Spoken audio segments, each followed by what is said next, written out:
When rereading the Harry Potter books or watching the movies, it's hard not to stumble upon little inconsistencies here and there. From limited career options to the logistics of Polyjuice Potion, these are just a few Harry Potter details that don't make sense.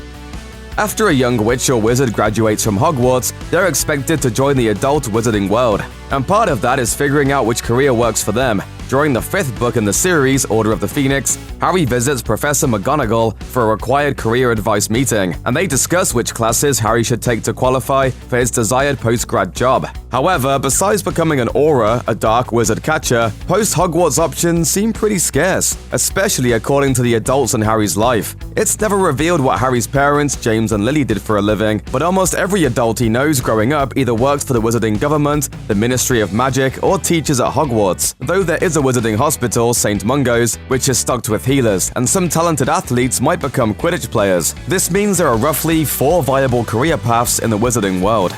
The stage play Harry Potter and the Cursed Child, which serves as a sort of sequel to the original series, seems to confirm the lack of career options. As adults, Harry, Ron, and Hermione are all employed by the Ministry, with Hermione even serving a term as the Minister of Magic. In Harry's 3rd year at Hogwarts, he discovers the Marauder's map, an enchanted moving map of Hogwarts that details every secret passageway, contains every room, and shows a user where every single person within the castle is and whether or not they're on the move. A password-protected cheat sheet to the school, the map is immensely useful to Harry throughout his time at Hogwarts and beyond.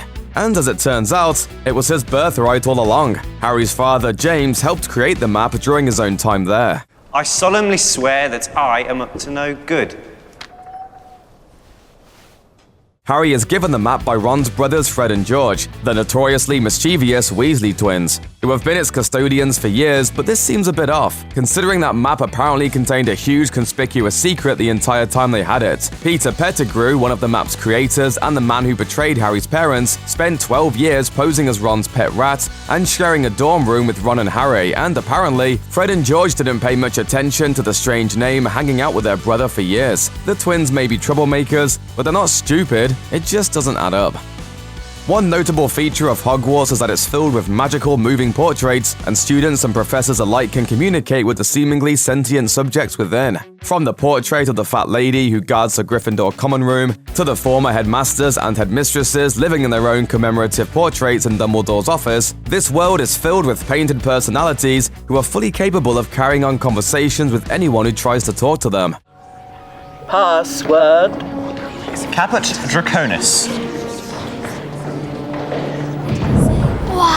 Though Harry never directly learns the rules of portraits, it seems as if they're only created when a wizard dies. After Dumbledore's death in Half-Blood Prince, his portrait appears alongside his predecessors in the headmaster's office, and as it turns out, he dispenses advice to Severus Snape, who takes up the post in the 7th book. Even so, the exact mechanics of these magical portraits remain bafflingly unclear. There's definitely some part of the person within the portraits, but does it only contain the knowledge they possessed until their death, or can the portraits continue to evolve? He's like the devil. He's got an assault as dark as his name. It's him, Headmaster, the one they all talk about. He's here. Every portrait Harry encounters seems to be able to process and learn new information, making the concept all the more confusing. Naturally, the magic behind this went unexplained throughout the series. Harry encounters plenty of action and adventure during his time in Hogwarts, which seems par for the course for a kid constantly evading the most dangerous dark wizard of all time. As a result, he also encounters plenty of injuries, from regrowing all of the bones in his arm to recovering from deadly curses. The medical staff at Hogwarts is usually on high alert, and the school nurse, Madame Pomfrey, is capable of mending broken bones in the blink of an eye. Madame Pomfrey's skills extend beyond life and death circumstances as well. When Hermione ends up cursed with expanding teeth, the nurse shrinks them so that they're cosmetically perfect, even though Hermione's teeth weren't perfect before she was hit with the curse. With that being said, it's a little odd that so many characters in Harry's world, including Harry himself, wear glasses. If Madame Pomfrey or any healer at St. Mungo's can cure poison, snake bites, and broken legs, why can't they fix something as simple as astigmatism? One of the most interesting potions in the wizarding world is Polyjuice Potion, a brew that allows a user to transform into any other person for 1 hour, as long as they have a bit of that person, which in Harry's experience typically means a hair or two from the person's head. In Harry's 2nd year, he and Ron impersonate 2 Slytherin students, Crabbe and Goyle, to figure out if Harry's nemesis, Draco Malfoy, is using the Chamber of Secrets to attack Muggle-born students. Why are you wearing glasses? Reading. Reading? I didn't know you could read. Then, in Harry's 4th year, it turns out that one of his professors is not the actual Aura Mad-Eye Moody, but a Death Eater pretending to be Moody thanks to the potion. Despite the difficult brewing process, Polyjuice Potion is a constant factor throughout Harry's journey. If Polyjuice Potion seems too good to be true, you're right. There are any number of problems a user could encounter while using it, beyond Hermione accidentally using a cat hair in the Chamber of Secrets and ending up in the hospital wing. Even if you look exactly like the person you're impersonating, anyone who knows them well enough would likely notice if your mannerisms are off. The entire situation could be blown wide open when someone whose hair has been used for Polyjuice suddenly doesn't remember conversations or experiences they had with other people. Polyjuice might seem foolproof, but it's far from it. You're lying, Dolores.